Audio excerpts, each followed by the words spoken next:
ಗೃಹಲಕ್ಷ್ಮಿ ಯೋಜನೆಯ ಮತ್ತೊಂದು ಅಪ್ಡೇಟ್ಗೆ ಎಲ್ಲರಿಗೂ ಸ್ವಾಗತ. ನಾನು ನಿಮ್ಮ ಪ್ರೀತಿಯ ಶಿವು. ಇವತ್ತಿನ ಒಂದು ವಿಡಿಯೋದಲ್ಲಿ ಗೃಹಲಕ್ಷ್ಮಿ ಯೋಜನೆಯ 30ನೇ ಕಂತಿನ ಹಣಕ್ಕೆ ಸಂಬಂಧಪಟ್ಟಂತೆ ಇದೀಗ ಒಂದು ಮಹತ್ವದ ಮಾಹಿತಿ ಆದರೆ ಬಂದಿದೆ. ಸೊ ಬನ್ನಿ ಅದರ ಬಗ್ಗೆ ನಾವು ಈ ವಿಡಿಯೋದಲ್ಲಿ ಇನ್ಫಾರ್ಮೇಷನನ್ನು ತಿಳ್ಕೊತಾ ಹೋಗೋಣ. ಸೊ ವಿಡಿಯೋವನ್ನು ಸ್ಟಾರ್ಟ್ ಮಾಡ್ತೀನಿ. ಅದಕ್ಕಿಂತ ಮೊದಲು ನೀವಿನ್ನೂ ನಮ್ಮ ಚಾನಲ್ಗೆ ಸಬ್ಸ್ಕ್ರೈಬ್ ಮಾಡದೇ ಇದ್ದರೆ ಈ ಕೂಡಲೇ ಚಾನಲ್ಗೆ ಸಬ್ಸ್ಕ್ರೈಬ್ ಮಾಡ್ಕೊಳ್ಳಿ ಮತ್ತು ಲೈಕ್ ಮಾಡಿ. ಸೊ ಈಗ ನಾವು ಇನ್ಫಾರ್ಮೇಷನನ್ನು ತಿಳ್ಕೊತಾ ಹೋಗೋಣ.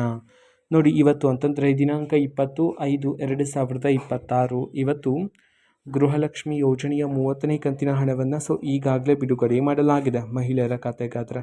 ಸೊ ಇವತ್ತು ಎಷ್ಟು ಸಾವಿರ ಜನ ಮಹಿಳೆಯರಾದರೆ ಗೃಹಲಕ್ಷ್ಮಿ ಯೋಜನೆಯ 30ನೇ ಕಂತಿನ ಹಣವನ್ನು ಇವತ್ತು ರಿಸೀವ್ ಮಾಡಿಕೊಳ್ಳಲಾಗಿದೆ. ಈ ಒಂದು ಮಾಹಿತಿಯನ್ನಾದರೆ ಈಗಷ್ಟೇ ತಿಳಿಸಿರತಕ್ಕಂಥದ್ದು. ಸೊ ಅದನ್ನು ನಾವು ತಿಳ್ಕೊಳೋದಾದರೆ, ಸೊ ಇವತ್ತು ಕರ್ನಾಟಕದಲ್ಲಿರ್ತಕ್ಕಂತಹ ಮಹಿಳೆಯರಲ್ಲಿ 2800ರಿಂದ 3000 ಮಹಿಳೆಯರಾದರೆ ಇವತ್ತು ಗೃಹಲಕ್ಷ್ಮಿ ಯೋಜನೆಯ 30ನೇ ಕಂತಿನ ಹಣವನ್ನು ಇವತ್ತು ರಿಸೀವ್ ಮಾಡಿಕೊಳ್ಳಲಾಗಿದೆ ಅಂತ ಹೇಳಿ ಈಗ ಮಾಹಿತಿಯನ್ನು ತಿಳಿಸಿರ್ತಕ್ಕಂಥದ್ದು.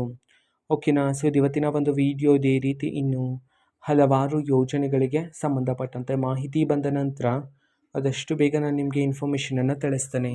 ಅದಕ್ಕೋಸ್ಕರ ಆ ಚಾನಲ್ಗೆ ಸಬ್ಸ್ಕ್ರೈಬ್ ಮಾಡ್ಕೊಳ್ಳಿ. ಮತ್ತೀಗ ನಾವು ಫೇಸ್ಬುಕ್ಕಲ್ಲೂ ಸಹ ಈಗ ವಿಡಿಯೋಸ್ಗಳನ್ನು ಅಪ್ಲೋಡ್ ಮಾಡ್ತಿದ್ದೀವಿ.